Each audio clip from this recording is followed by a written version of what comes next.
आप सभी को गुरु पूर्णिमा की हार्दिक शुभकामनाएं।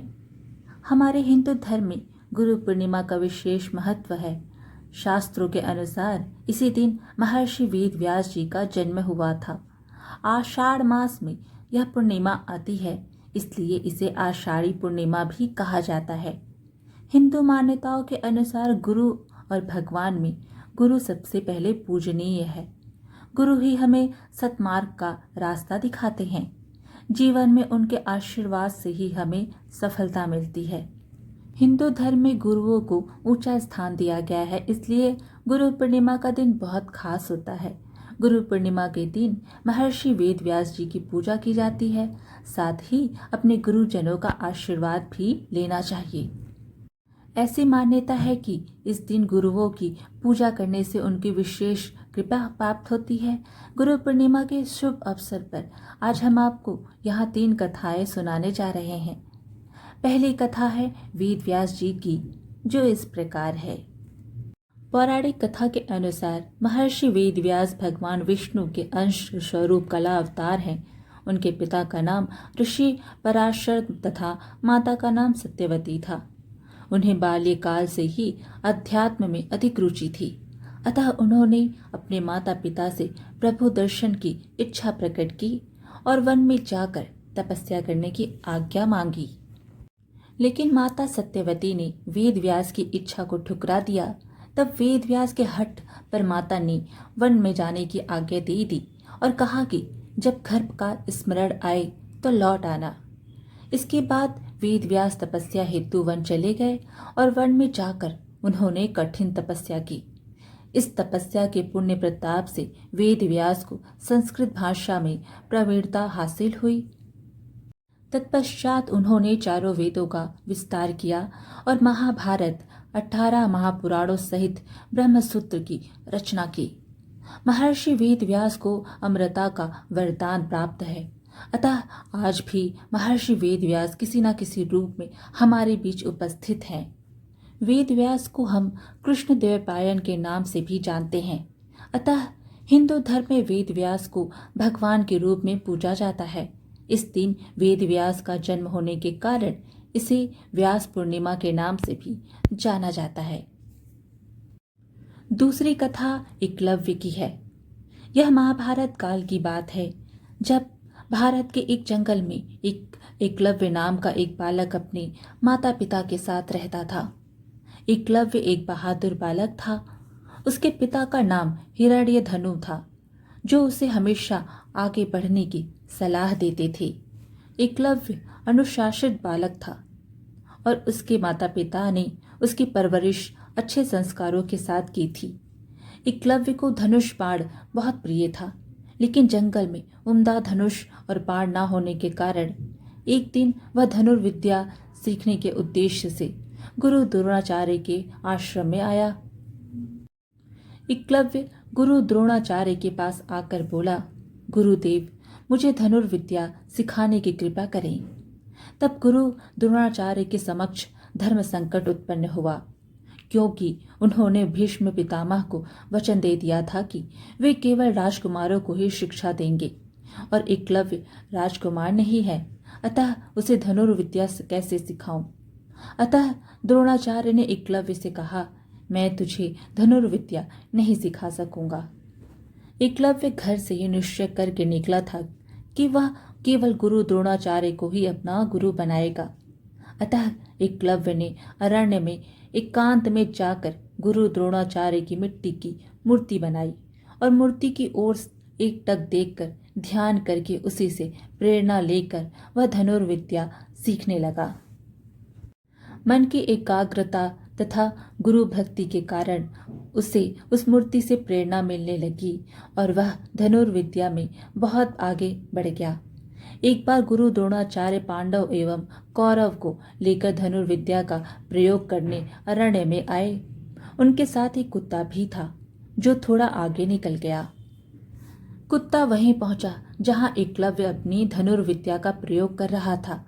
एकलव्य के खुले बाल एवं फटे कपड़े देखकर कुत्ता भौंकने लगा। एकलव्य ने कुत्ते को लगे नहीं चोट ना पहुंचे और उसका भौंकना बंद हो जाए, इस ढंग से 7 बाण उसके मुंह में थमा दिए।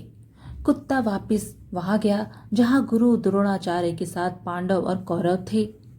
तब अर्जुन ने कुत्ते को देखकर कहा, गुरुदेव, यह विद्या तो मैं भी नहीं जानता, यह कैसे संभव हुआ? आपने तो कहा था कि मेरी बराबरी का दूसरा कोई धनुर्धारी नहीं होगा, किंतु ऐसी विद्या तो मुझे भी नहीं आती। द्रोणाचार्य ने आगे जाकर देखा तो वहां हिरण्यधनु का पुत्र गुरु भक्त एकलव्य था। द्रोणाचार्य ने पूछा, बेटा, यह विद्या कहाँ से सीखी तुमने? एकलव्य, गुरुदेव आपकी ही कृपा से सीख रहा हूं। द्रोणाचार्य तो वचन दे चुके थे कि अर्जुन की बराबरी का धनुर्धर दूसरा कोई न होगा, किंतु यह तो आगे निकल गया। अब गुरु द्रोणाचार्य के लिए धर्म संकट खड़ा हो गया। एकलव्य की अटूट श्रद्धा देखकर द्रोणाचार्य ने कहा, मेरी मूर्ति को सामने रखकर तुमने धनुर्विद्या तो सीख ली, किंतु मेरी गुरु दक्षिणा कौन देगा? एकलव्य ने कहा, गुरुदेव, जो आप मांगे। द्रोणाचार्य ने कहा, तुम्हें मुझे दाएं हाथ का अंगूठा गुरु दक्षिणा में देना होगा। एकलव्य ने एक पल भी विचार किए बिना अपने दाएं हाथ का अंगूठा काटकर गुरुदेव के चरणों में अर्पण कर दिया। धन्य है एकलव्य, जो गुरु मूर्ति से प्रेरणा पाकर धनुर्विद्या में सफल हुआ और गुरु दक्षिणा देकर दुनिया को अपने साहस, त्याग और समर्पण का परिचय दिया। आज भी ऐसे साहसी धनुर्धर एकलव्य को उसकी गुरु निष्ठा और गुरु भक्ति के लिए याद किया जाता है। तीसरी कथा है गुरु भक्त आरूढ़ी की है। महर्षि आयुध धौम्य के 3 प्रसिद्ध शिष्य हैं, आरूढ़ी, उपमन्यु और वेद। इनमें से आरूढ़ी अपने गुरुदेव के सबसे प्रिय शिष्य थे और सबसे पहले सब विद्या पाकर ये ही गुरु के आश्रम के समान दूसरा आश्रम बनाने में सफल हुए थे। आरूढ़ी को गुरु कृपा से सब वेद, शास्त्र, पुराण आदि बिना पढ़े ही आ गए थे। सच्ची बात यही है कि जो विद्या गुरुदेव की सेवा और कृपा से आती है, वही विद्या सफल होती है। उसी विद्या से जीवन का सुधार और दूसरों का भी भला होता है। जो विद्या गुरुदेव की सेवा के बिना पुस्तकों को पढ़कर आ जाती है, वह अहंकार को बढ़ा देती है। उस विद्या का ठीक ठीक उपयोग नहीं हो पाता। महर्षि आयुध धौम्य के आश्रम में बहुत से शिष्य थे। सब अपने गुरुदेव की बड़ी प्रेम से सेवा किया करते थे। एक दिन शाम के समय वर्षा होने लगी। वर्षा की ऋतु बीत गई थी, आगे भी वर्षा होगी या नहीं इसका कुछ पता नहीं था। वर्षा बहुत जोर से हो रही थी। महर्षि ने सोचा कि कहीं अपने धान के खेत की मेड़ अधिक पानी से भरने पर टूट जाएगी तो खेत में से सब पानी बह जाएगा। पीछे फिर वर्षा ना हो तो धान बिना पानी के सूख ही जाएंगे। उन्होंने आरूढ़ी से कहा, बेटा आरूढ़ी, तुम खेत पर जाओ और देखो कहीं मेड़ टूटने से खेत का पानी निकल ना जाए। गुरुदेव की आज्ञा से आरूढ़ी उस समय वर्षा में भीगते हुए खेत पर चले गए।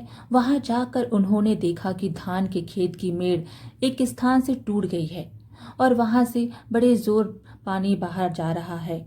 आरूढ़ी ने वहां मिट्टी रखकर मेड़ बांध देना चाहा। पानी वेग से निकल रहा था और वर्षा से मिट्टी गीली हो गई थी, इसलिए आरूढ़ी जितनी मिट्टी मेड़ बांधने को रखते थे उसे पानी बहा ले जाता था। बहुत देर परिश्रम करके भी जब आरूढ़ी मेड़ ना बांध सके तो वे उस टूटी मेड़ के पास स्वयं लेट गए। उनके शरीर से पानी का बहाव रुक गया।